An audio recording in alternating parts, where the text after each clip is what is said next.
My daughter was only 8 years old, sitting on the front porch in her little yellow dress, brushing her doll's hair and humming quietly. It was the calmest part of the afternoon. Warm sunlight, soft breeze, nothing unusual. Then Karen arrived. Our furious HOA president, wearing her bright red jacket, marched straight toward my daughter with a device in her hand, a head shock gadget, the kind used for pests and animals. Her eyes were full of anger. "You kids never follow the rules," Karen snapped, waving the device. "Maybe this will teach you to behave." My daughter froze, eyes wide, confused and scared. I didn't do anything," she whispered, but Karen didn't listen. She grabbed the back of my daughter's head and brought the buzzing device dangerously close to her scalp. Sparks popped at the tip, lighting up inches from her hair. My daughter screamed, her small body shaking, tears rushing down her cheeks. Karen smirked. "Now you'll learn not to break HOA rules." She had no idea. The little girl she just threatened with an electric shock, the child she tried to punish over a made-up rule, was the police chief's daughter. Before I tell you what happened next, tell me where you are watching from. And please hit subscribe for more stories where the good guys always win. My daughter was only 8 years old, sitting on the front steps with her little purple backpack beside her. Her hair was tied in 2 neat braids, and she was practicing her reading homework out loud, sounding out each word with soft, careful effort. She didn't bother anyone. She didn't make noise. She didn't even move from the steps. But Karen didn't care. Karen, our HOA president, stormed out of her house in a bright red jacket, stomping across the yard like she owned the entire neighborhood.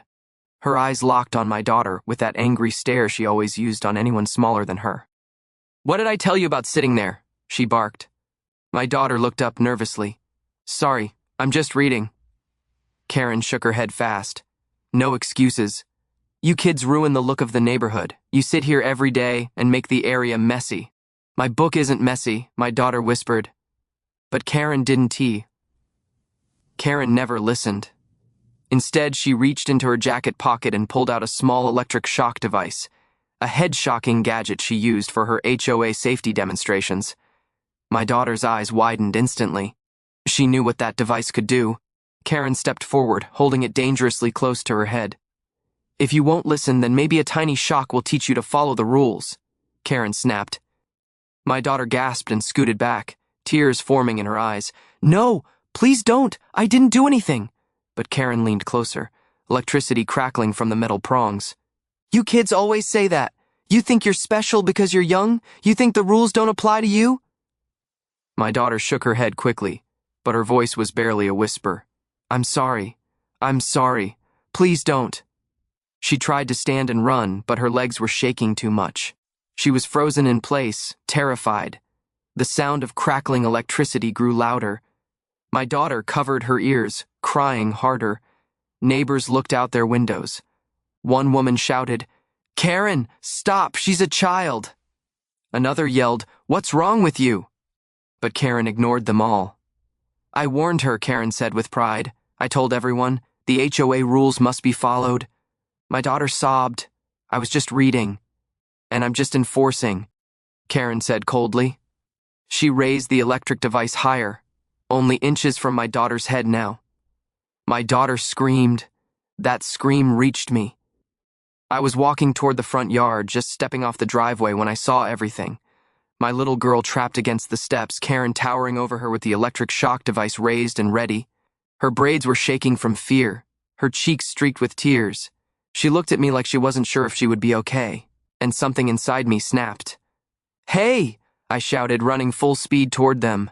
Karen spun around, annoyed. "What now?" she snapped. "I'm teaching this brat a lesson. She needs to learn rules." My daughter reached out toward me, crying louder. "Daddy, help me." I ran faster, heart pounding, vision narrowing on the device Karen held. Every step I took felt like fire in my veins. Neighbors shouted warnings. Phones were recording. Everyone knew Karen had gone too far, but Karen didn't care. She waved the device dramatically, electricity sparking again. "You're all overreacting," she yelled. "It's just a small shock. She'll learn manners." My daughter screamed again. I was almost there, just a few feet away, rage tightening every muscle in my body. Karen still had no idea who I was. She didn't know the man running toward her was the police chief. She didn't know the little girl she was threatening was the police chief's daughter. And she didn't know her life was about to change forever, because the second she tried to hurt my daughter, she crossed a line she could never come back from. The moment Karen activated that strange electric device near my daughter's head, everything in the neighborhood changed. Her angry shout echoed down the street, and my little girl's terrified scream tore through the quiet afternoon like a knife. My daughter ran behind me as fast as she could, shaking so hard her knees nearly buckled. "Dad, Dad," she tried to shock me, she cried, grabbing the back of my shirt with trembling fingers. "I know, sweetheart. I'm right here," I said, keeping one arm behind me to shield her. My wife rushed out the front door the second she heard our daughter's scream. She practically flew down the porch steps. "What happened? What did you do to my child?" she screamed, eyes wide with fear and rage. Karen didn't even look guilty. She didn't look scared. She didn't look human. She stood proudly in her red HOA jacket, clutching the electric device like it was some kind of authority badge instead of a weapon. "She broke the rules," Karen shouted so loud windows rattled. "She ran across my lawn. The HOA guidelines clearly say no trespassing. Your daughter must be corrected." My wife stared at her in disbelief. "Corrected? She's a child. She didn't harm anything." Karen snapped back instantly. "She bent 3 blades of grass. 3. And I will not tolerate rule breakers." My daughter clung tighter to my shirt, her small body shaking like a leaf in the wind. "Dad." She pointed it at my head. It made a buzzing sound. I placed my hand gently on her cheek. "It's okay. She won't touch you again. I promise." But Karen wasn't finished. "Oh, please!" she shouted, waving the device in the air. "It was on low mode. Low. It wouldn't have hurt her. Just a little shock to teach her discipline. You tried to electric shock an 8-year-old. My wife screamed, and then it began. Neighbors stepping out of their houses one by one. Doors opened. Curtains pulled back. Phones raised. People started recording. Some from porches. Some from driveways. Some halfway across their lawns. They filmed everything. Karen's red face, the electric device, my trembling daughter, my wife's furious tears. Karen noticed the phones and spun around, pointing the dev. Ice at one of the recording neighbors. "Stop filming. This is private HOA business," she barked. A neighbor yelled back, "Threatening kids isn't HOA business." Another shouted, "You've gone too far this time, Karen." Karen's eyes darted around in furious disbelief. "You're all breaking rules, all of you, and if the HOA won't enforce them, then I will."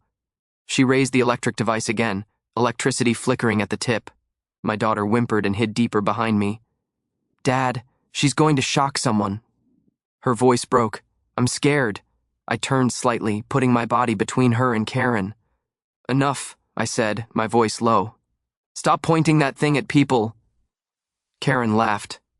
"Oh, please, you don't get to tell me what to do," she said smugly.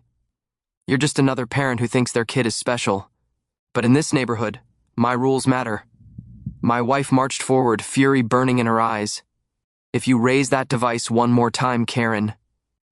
Karen cut her off. "What? What exactly will you do? Call the HOA? I am the HOA." My wife looked ready to explode, but I gently held her back.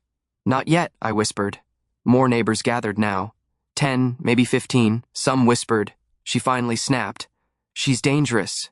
She aimed that thing at a child." One neighbor even ran to my daughter and handed her a bottle of water. "It's okay, sweetheart," she said softly. "We saw everything." But Karen was spiraling, losing control of her voice, her face turning bright red to match her shirt. "You people are all disobedient," she yelled. "You're ungrateful, disrespectful. I'm the only reason this neighborhood looks good," a teenager shouted back. "Yeah? By electrocuting kids?" Karen stomped her foot. "I didn't electrocute anyone. I could have, but I didn't. I showed restraint." My wife and I exchanged a horrified look. Restraint? She thought restraint meant not shocking a child fully? Karen turned back to me, pointing a finger aggressively in my face. "And you," she yelled. "You think you can intimidate me? You think you're powerful? Well, newsflash, HOA rules are more important than your feelings." My daughter cried harder. "Dad, Make her stop. Please. My hands clenched, but Karen continued. She was unstoppable. I will not allow lawlessness in my community, she shouted. I will not allow children to run wild. I will keep order. I took a small step forward, making sure my daughter stayed behind me. You're not keeping order, I said quietly. You're terrorizing a child. Karen froze for a moment. Just a moment. Then exploded again. I am the authority here, she screamed, pointing the electric shock device directly at me now. And then she said it, the line that silenced the entire street. I don't care who you are. You will obey me. Silence. Phones held higher. Neighbors leaned in. My daughter held her breath. This was the moment before Karen realized exactly who she was threatening, the moment before her entire world collapsed, because she didn't know. She didn't know the man she just screamed at, the father she just threatened, the person she tried to dominate with her fake authority, was the police chief, and she was seconds away from discovering the truth. The moment Karen's electric shock device clicked in her hand, the air in the neighborhood changed. It wasn't just fear anymore, it was anger. A deep, boiling anger that had been simmering for months, maybe even years. The neighbors who once stayed quiet behind curtains finally stepped outside. One porch door creaked open, then another, then another. Within seconds, a half circle of neighbors had formed around us, some holding their phones, some with their arms crossed, some simply watching in disbelief.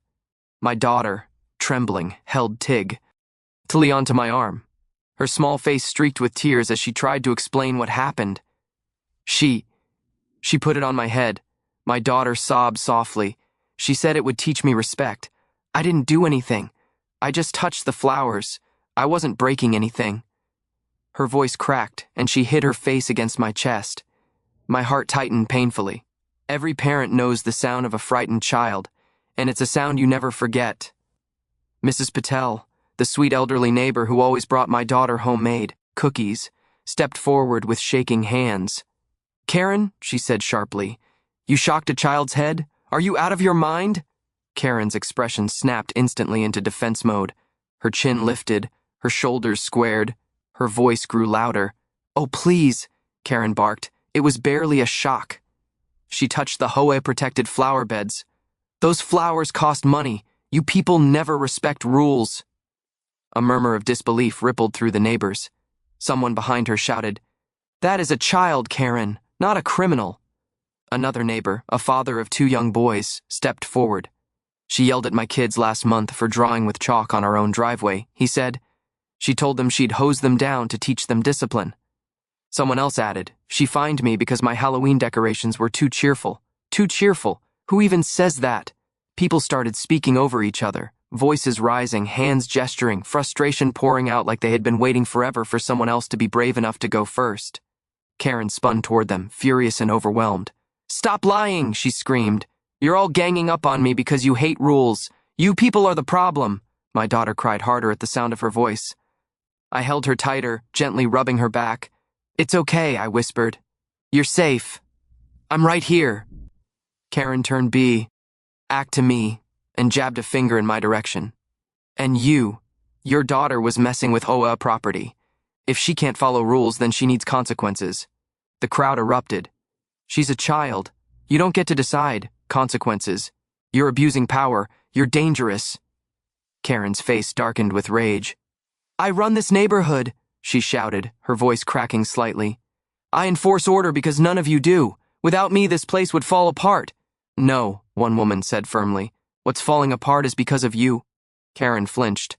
My daughter, wiping her tears, managed to speak again, but her voice trembled. I was just touching the flowers. They were pretty. I didn't know they were special. Karen whirled toward her. You should know. Kids need discipline, not excuses. My daughter's eyes filled with fear again, and she buried her face in me. I felt a cold fire ignite inside me, anger so sharp it burned. Still, Karen didn't notice, didn't step back, didn't think, didn't stop. She kept ranting, louder and louder, digging her own grave. You people all act like I'm the villain. I'm the only one keeping this neighborhood from becoming a slum.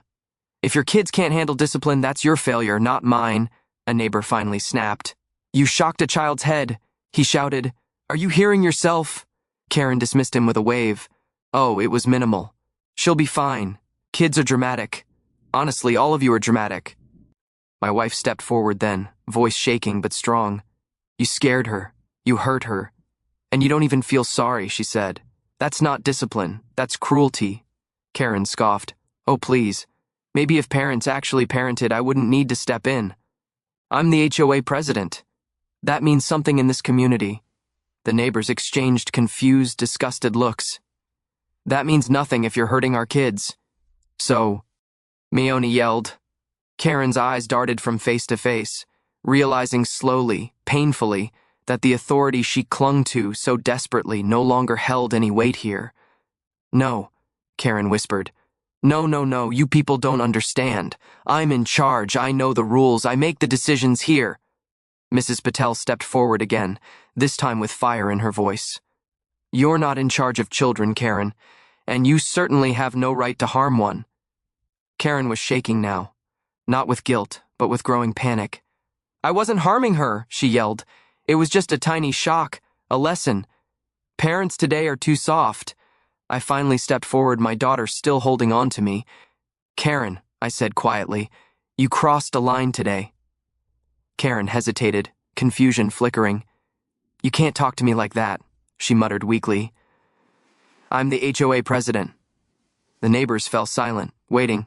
I looked straight into her eyes, and I'm the police chief. The world seemed to stop. Karen's mouth fell open. Her breath caught. Her hands trembled violently. Her electric device nearly dropped from her grip. What? She whispered. What did you say? You heard me, I said calmly. You didn't just attack a neighbor's child.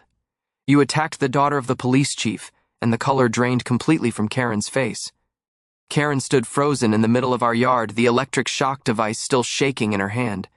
Sparks glowed faintly at the tip, crackling like angry fireflies. My daughter clung to my arm, crying hard, her shoulders shaking as she tried to hide her face in my chest. My wife wrapped her arms around her too, terrified and speechless. The neighbors stared, stunned, forming a wide circle around Karen like a courtroom waiting for a verdict. Then everything changed in a single second. As I stepped forward, adjusting my jacket, the gold badge clipped to my belt caught the afternoon. Sunlight. It flashed, just once, but that was enough. Karen's eyes locked on it, her mouth fell open, her voice died in her throat. The electric shock device slipped slightly in her fingers. You're, she whispered, blinking fast, her face drained of color like someone had pulled the life out of her. I took one slow, controlled step toward her, not running, not shouting, simply being the authority she never expected to face. I'm the police chief, I said quietly. Those 4 words hit her harder than any force on earth. Her knees bent, her shoulders dropped, the fake confidence she always wore like armor cracked, completely. No, Karen stuttered, shaking her head violently. I didn't know. You didn't say. You shouldn't need to know, I replied. You should treat people, especially children, with basic humanity. Karen's lips trembled, but I wasn't actually going to shock her. I was just teaching her a lesson. She disobeyed me. She didn't follow the HOA rules. That's enough, Mrs. Patel snapped, stepping forward. Everyone turned, even Karen. Mrs. Patel's calm voice cut through the air like a knife. You aimed that thing at her head, she said, pointing at the crackling device. You made a child cry, and you did it because of your own ego. Other neighbors joined in, one by one. She screamed for help. You threatened an 8-year-old. You always go too far. You scare everyone. You punished kids for no reason. Karen spun around, wide-eyed, looking for even one supporter. None stepped forward. In fact, more neighbors stepped out of their homes. Some recording, some watching with crossed arms, all waiting to see justice happen. Karen's breathing became rapid. She reached out like she was drowning. No, you're all lying, she shouted. You're trying to make me look bad. She was Brea. King the rules. I was just enforcing, by using an electric shock device, a neighbor asked coldly. Karen flinched. I barely touched it, it's harmless. Just a little zap, that zap would have. Hit a child's head, I said, and you pointed it at her anyway. Karen tried to speak but choked on her own breath. She rolled her eyes at me, Karen whispered. She disrespected me. Kids need discipline. My daughter cried harder at those words, burying her face deeper into my wife's side. My wife held her tighter, glaring at Karen. You humiliated her, my wife said, voice trembling with anger. She was scared. She begged you to stop. Karen pressed her palms on her temples. No. No, I didn't hear that. You're lying. She didn't say that. She did, half the neighborhood replied together. Karen looked around again, desperate, panicking, but all she saw was truth staring back at her. That's when something shifted completely. Distant sirens echoed down the block. Karen froze, her hands dropped, her eyes widened, her voice cracked. No. The police, they're coming? For me? A neighbor answered calmly. You threatened a child. What did you expect?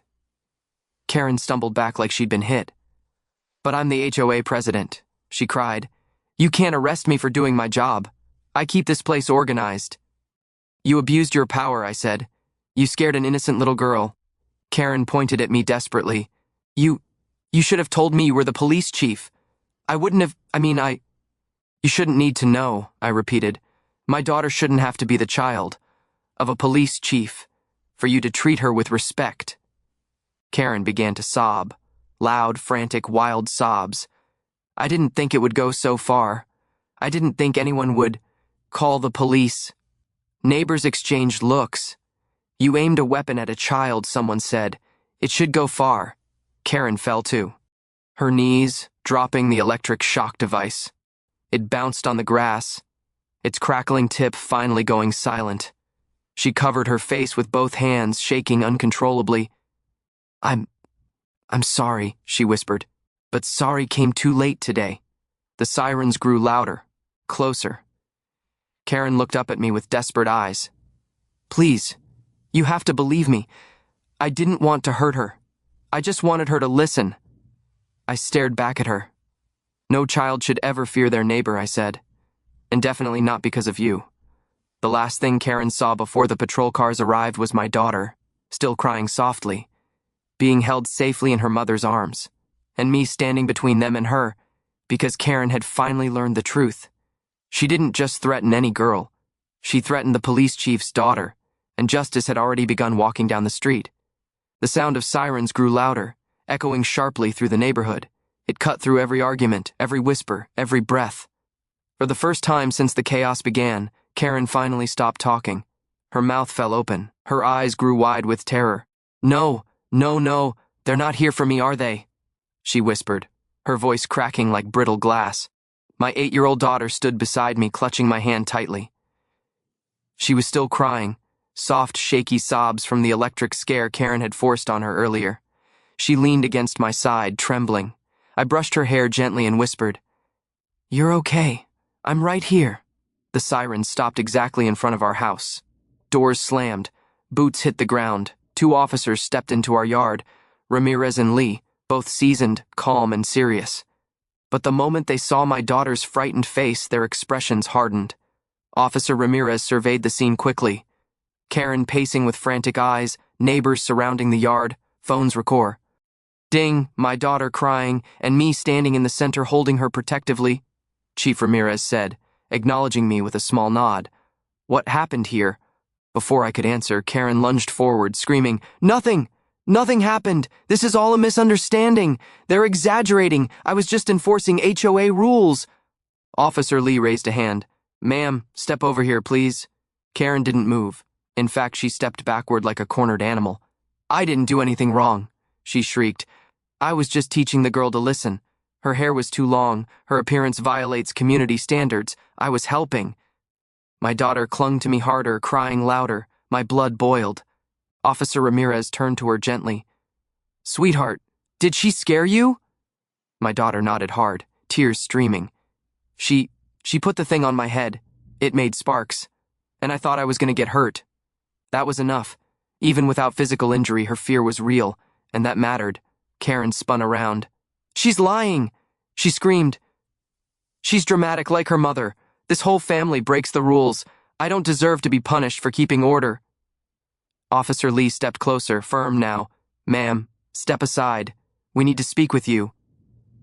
Karen took one look at the officers, then tried to run. She spun on her heel toward the neighbor's yard, but only made it 3 steps before Officer Ramirez caught her arm. "Don't you touch me!" Karen shrieked. "I'm the HOA president. I have rights." "Ma'am," Ramirez said calmly, "you cannot run from questioning.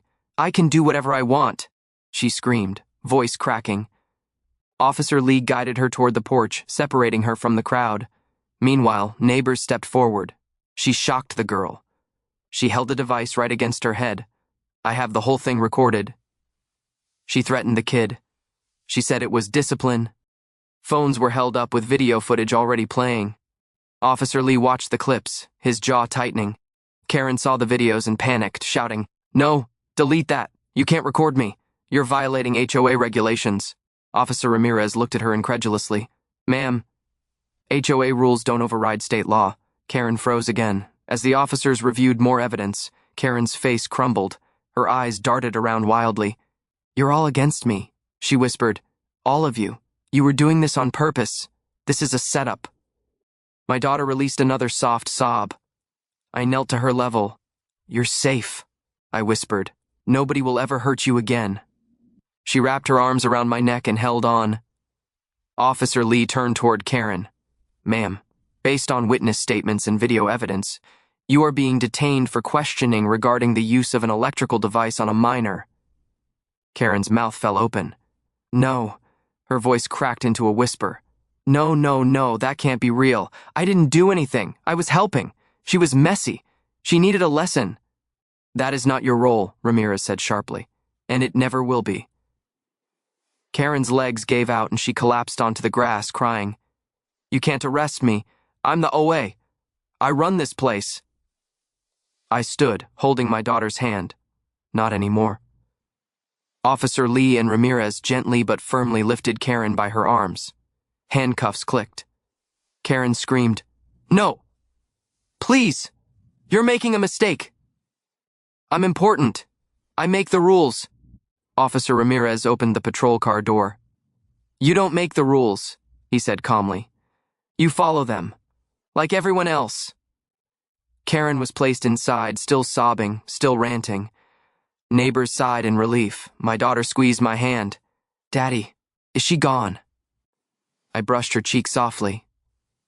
"Yes," I said. "She's gone." She leaned into me, exhausted from all the fear. I held her close. The patrol car drove off. The flashing lights faded, and for the first time in a long time, the neighborhood felt safe. The street finally fell silent after the patrol cars drove away, carrying Karen with them. The flashing red and blue lights faded down the block until there was nothing left but a soft hush over the neighborhood. The kind of quiet that only comes after chaos. It felt like every house, every leaf, every shadow had paused to breathe again. My daughter sat on the porch, steps, wrapped in a warm blanket neighbors had brought her. Her hair was still messy from everything Karen had put her through, but her breathing had slowed. The shaking had stopped. Her small hands, which had trembled for so long, finally rested still on her knees. I knelt beside her and gently brushed her hair back. "You're safe now," I said softly. "No one is going to hurt you again." She looked up at me with tired eyes, eyes that had seen more fear today than any child should ever see. But behind that fear, I saw something else too, strength. "Daddy," she whispered, her voice tiny, "why did she do that? Why was she so angry at me?" I took her hand, feeling how small it was inside mine. She thought power gave her the right to treat people however she wanted. I said, "But she forgot that people deserve kindness, especially kids. You didn't do anything wrong." Her lower lip quivered. She scared me. I thought something bad would happen. I pulled her into a hug, holding her tightly against my chest. "But it didn't," I whispered, "because you're strong, and because everyone here came together to protect you." My daughter rested her head on my shoulder, hugging me back with all the strength she had left. Across the yard, neighbors gathered in small groups. Some were still shaken, their faces pale. Others whispered to one another, replaying what they had witnessed. A few looked at my daughter with gentle, comforting smiles, the kind people give when they want someone to feel safe again. Mrs. Patel stepped forward, her eyes soft with concern. "Chief," she said kindly, "your daughter is very brave. If you need anything, food, help, anything at all, we're here. I nodded gratefully. Thank you. All of you. Another neighbor added, we're sorry we didn't stop Karen sooner. We've been afraid of her for too long. I shook my head. It's not your fault. Bullies thrive on making others feel powerless. But today you all stood up, and they had, in the middle of Karen's madness, this neighborhood, once divided by her rules and threats, had come together for a child. My daughter pulled back from the hug and wiped her eyes. Is she gone forever? She asked. Yes, I said. She won't be allowed to come back here, and she'll face consequences for everything she did. My daughter let out a shaky sigh, part relief, part exhaustion. She can't yell at me again? She asked. Never again, I answered firmly. She leaned into my side as she looked around the yard. The grass was still messy, a few things overturned, but the fear had lifted. The air felt lighter, as if the entire neighborhood was healing together. A young boy from next door walked over hesitantly. Are you okay? He asked her. She nodded shyly.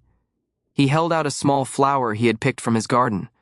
I thought, maybe this would help? My daughter smiled, the first real smile since everything happened. Thank you, she whispered, taking the flower gently.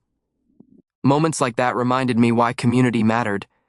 Neighbors began cleaning up the mess Karen's outburst had caused, picking up things she knocked over, fixing the fence she had slammed into, removing the dangerous extension cords she had set up earlier. People who barely talked before now worked side by side, united by what they had witnessed. My Tao. Ada watched them with wide eyes. They're helping? She asked.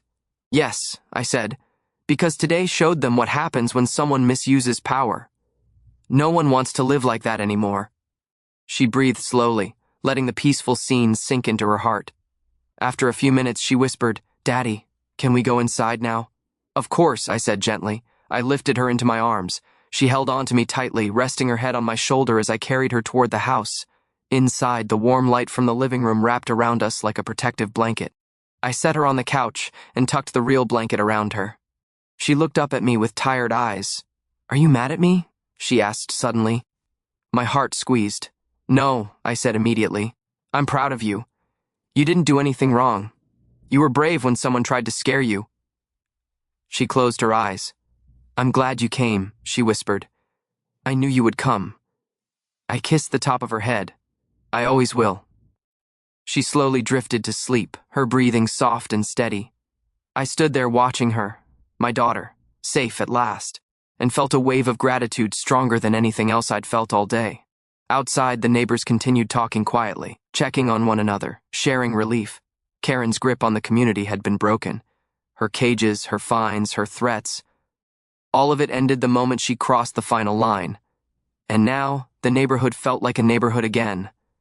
My daughter sighed in her sleep, clutching the little flower the boy had given her. And I knew one thing with absolute certainty. Karen had made the biggest mistake of her life, because the child she tried to control, the little girl she tried to intimidate, belonged to the police chief. And justice had found her.